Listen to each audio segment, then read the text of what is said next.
Saludos, somos estudiantes de Psicología de segundo semestre, Universidad Católica del Norte, y el día de hoy vamos a hacer una exposición interactiva relacionada a bases neurofisiológicas y neuroanatómicas de los procesos mentales. Pero antes que nada, es importante decirles qué es neurofisiología y neuroanatomía.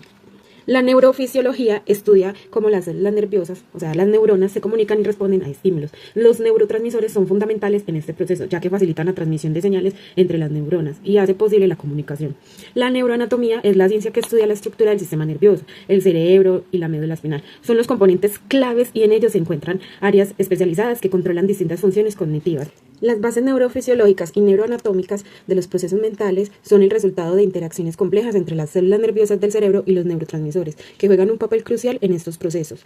Vamos a ver cómo los neurotransmisores se relacionan con el funcionamiento mental y la emoción.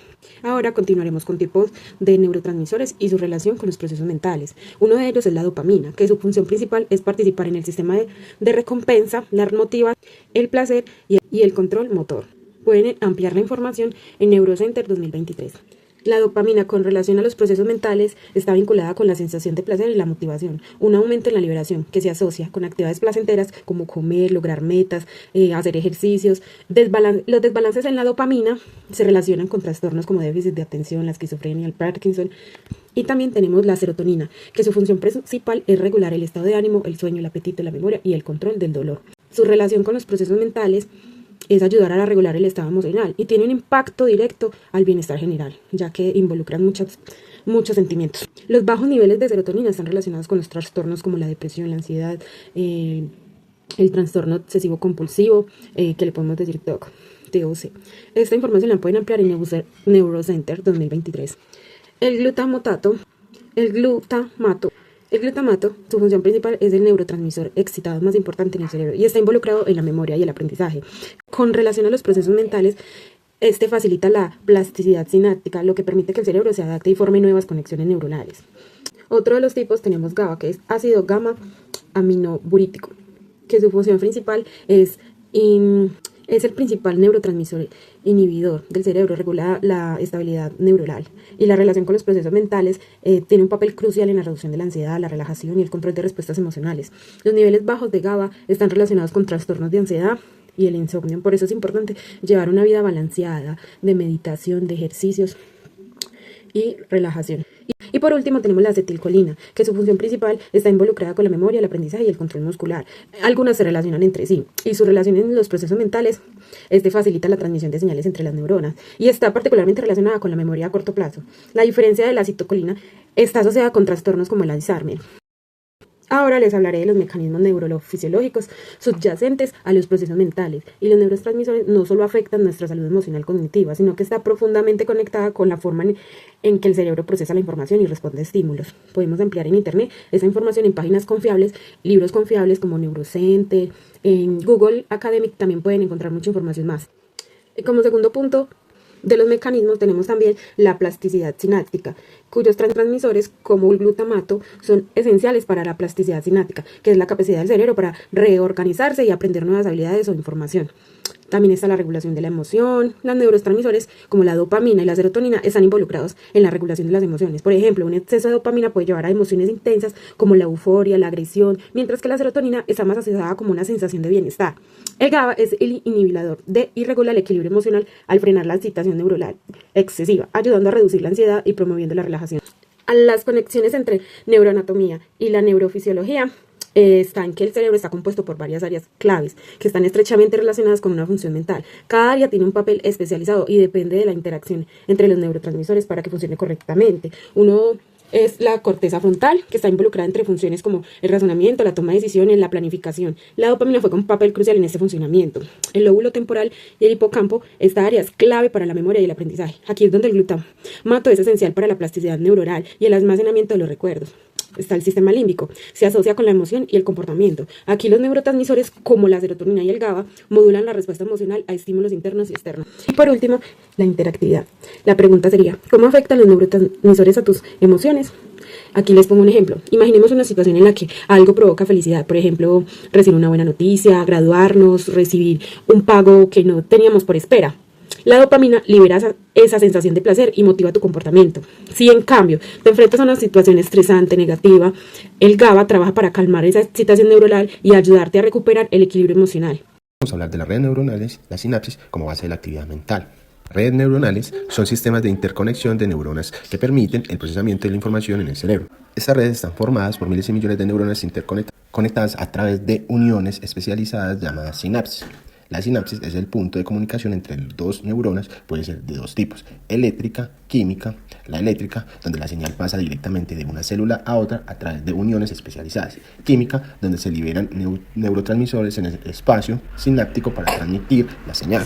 Ahora, teniendo en cuenta que la sinapsis es el mecanismo de comunicación entre las neuronas, ya sea eléctrica y mecánica, también podemos ver que las neuronas tienen una plasticidad sináptica, que es la clave del aprendizaje y la memoria. La plasticidad sináptica es la capacidad del cerebro para fortalecer o debilitar conexiones neuronales en funciones de la experiencia. Es fundamental para el aprendizaje, la memoria, la recuperación de las funciones.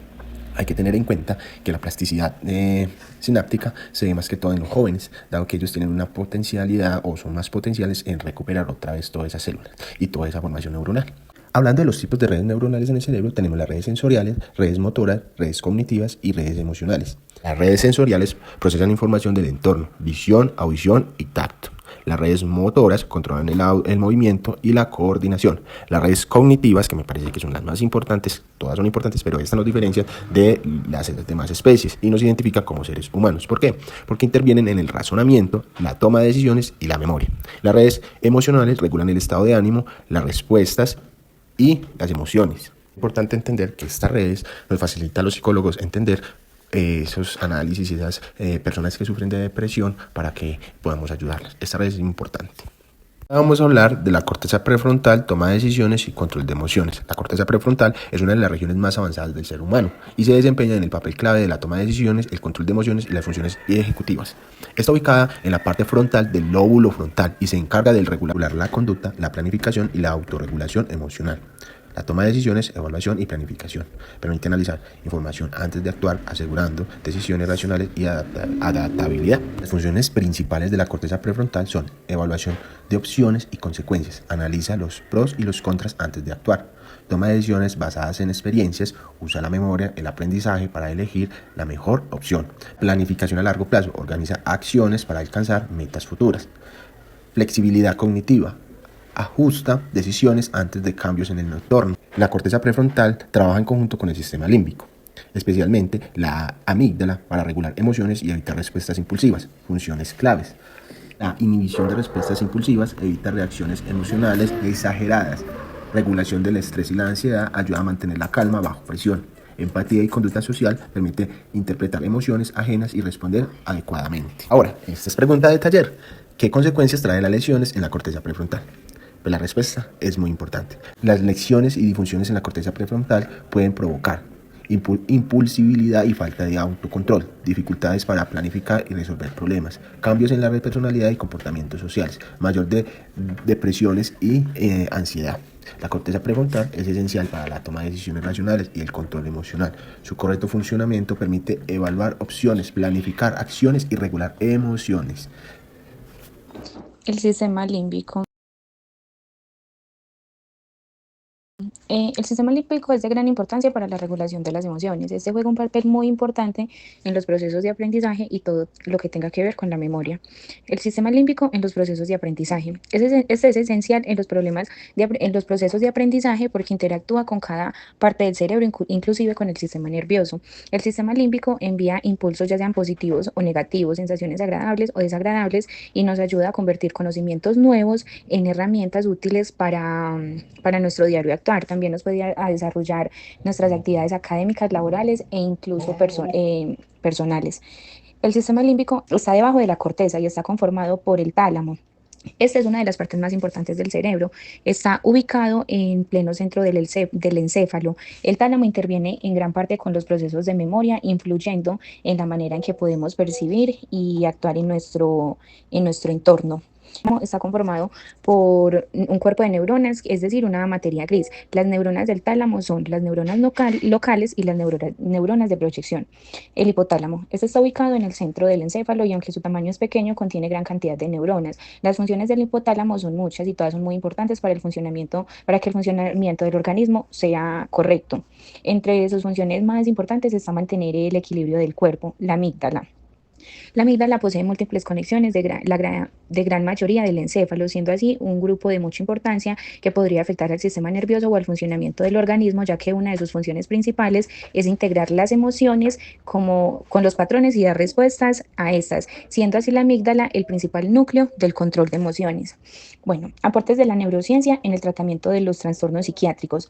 El Departamento de Psicología de la Universidad de Harvard determinó tras varios años de investigación de imágenes cerebrales, logró definir y proporcionar que la red predeterminada es fundamental para la comprensión de los trastornos mentales como el autismo, la esquizofrenia y el Alzheimer, siendo esas como las más relevantes en psiquiatría.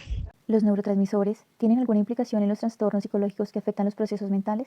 Veremos a continuación cómo los neurotransmisores tienen una gran implicación, ya que ellos son los encargados de la regulación de las emociones e influyen mucho en el comportamiento humano. Cuando no hay una debida liberación de estas sustancias químicas, ya sea por déficit o por hiperexcitación, pueden causar trastornos mentales, como veremos a continuación. En primer lugar, tenemos los trastornos de estados de ánimo, como la depresión. Es causada por una disminución en los niveles de serotonina y dopamina en el sistema nervioso central, además de un déficit de glutamato y GABA, lo cual afecta la plasticidad y la regulación emocional. La ansiedad. Los sistemas neurotransmisores implicados son la noradrenalina, la serotonina y un nivel bajo de GABA, lo cual dificultan las respuestas de inhibición del estrés. Dentro de los trastornos neurológicos y neuropsiquiátricos encontramos la esquizofrenia.